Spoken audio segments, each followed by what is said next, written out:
দূর থেকে নিজের আলিশান বাড়ি দেখা যায় না বিধায় রাস্তার পাশে থাকা বিশাল বিশাল গাছ কেটে ফেলেছেন বাড়ির মালিক।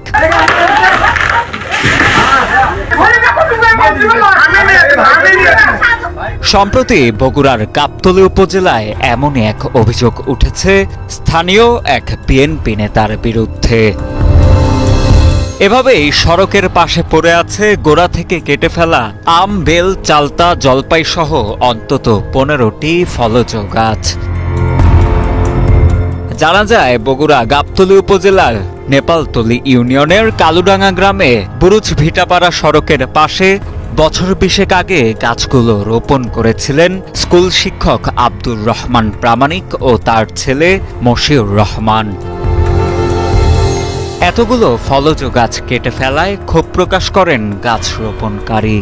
ফলের গাছ ছিল, কাঠের গাছ কয়েকটা ছিল এর ভেতর, ইউক্যালিপটাস ছিল। এখন ছিল আমার ফলের গাছ, এখন ফলের গাছ। এখন আমার দুটোটা খাইছে, তার রাস্তাটা দাওয়া ছিল। তার হিংসামূলক গাছটা হলো ওই রাস্তাটা বড় করবে, রাস্তা বড় করলে ওই বাড়ি দেখা যায় এখান থেকে ফাঁকা হচ্ছে, ওই বাড়ি দেখা যায় 5 তলা বিল্ডিং করছে। অভিযোগ উঠেছে সড়কের পাশে অন্তত 15টি পরিণত ফলজ গাছ কেটে ফেলেছেন AQM আহমেদ সুমন নামের স্থানীয় এক বিএনপি নেতা। বছর 5 আগে তার বাড়ি পর্যন্ত নির্মাণ করা হয় একটি পাকা রাস্তা। তখনও গাছগুলো রেখেই সড়কটি নির্মাণ করেছিল LGED।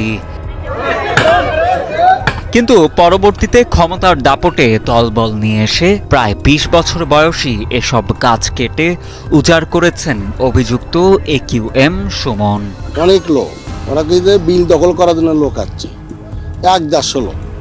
তারপরে মোটর সাইকেল 15-20টা মাইকেরা এসে আনতে দিকে ওরা গাছ কাটতেছে, দাও ছুরি আম দাও নিয়ে আনতো। আমরা বাধা দেওয়ার জন্য এলাম, আমার ওকে মারবে।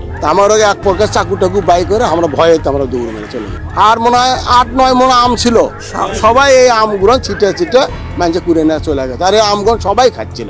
গ্রামবাসীর ভাষ্য, দূর থেকে অভিযুক্ত ওই নেতার হেলিপ্যাড সহ বিলাসবহুল বাড়ির আলো দেখা যায় না বলেই দলবল নিয়ে বহু বছরের পুরনো এসব গাছ কেটে ফেলেছেন অভিযুক্ত সেই বিএনপি নেতা। বিশাল বিশাল এসব গাছ কেটে ফেলার বিষয়টি কোনোভাবেই মেনে নিতে পারছেন না তারা। সবাই খায় এলাকাবাসী, আমরাও খাই, আমার ছেলেবেলা খায়, সবাই খায়, জলপাই খায়, তারপরে আপনার বেল খায়। কি ক্ষতি করছে মানুষ? এই গাছগুলো কি ক্ষতি করছে আপনার দেখেন। এত বড় সন্ত্রাসী পিতৃপণ নাই, কোটি টাকার জন্য গাছ কাটা হয়, সাহস টাকা বেশি, প্রচুর টাকা। যে গাছগুলো এই সমস্ত ফল ফুল মানুষে খায়, উনি খায় না, উনি টেলিট থাকেন। এই গাছ কাটা বই 6 লক্ষ টাকা মানুষের দিয়েছে, বিতরণ করছে। ক্ষমতার বলে ফলজ গাছ কাটার অভিযোগ এনে গাবতলী উপজেলা ভূমি অফিসে অভিযোগ দায়ের করেন গাছ রোপণকারী প্রবাসী মশিউর রহমানের স্ত্রী শামীমা আক্তার রিতা।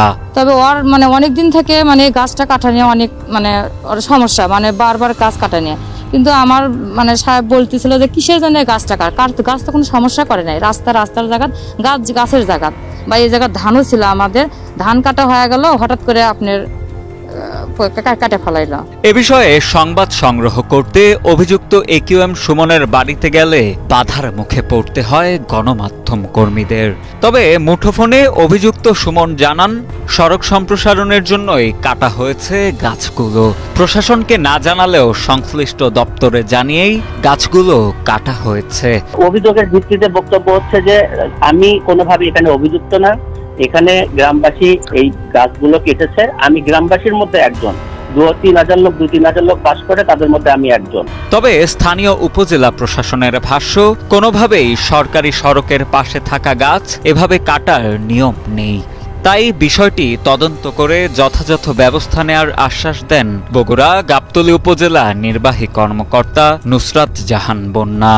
কথা বললেই তো হবে না, অবগত থাকলেই তো হবে না। আমাদের সরকারি গাছ কাটলে যেভাবে আইনানুগ ব্যবস্থা নেওয়া হয় ওটাই প্রক্রিয়াধীন আছে।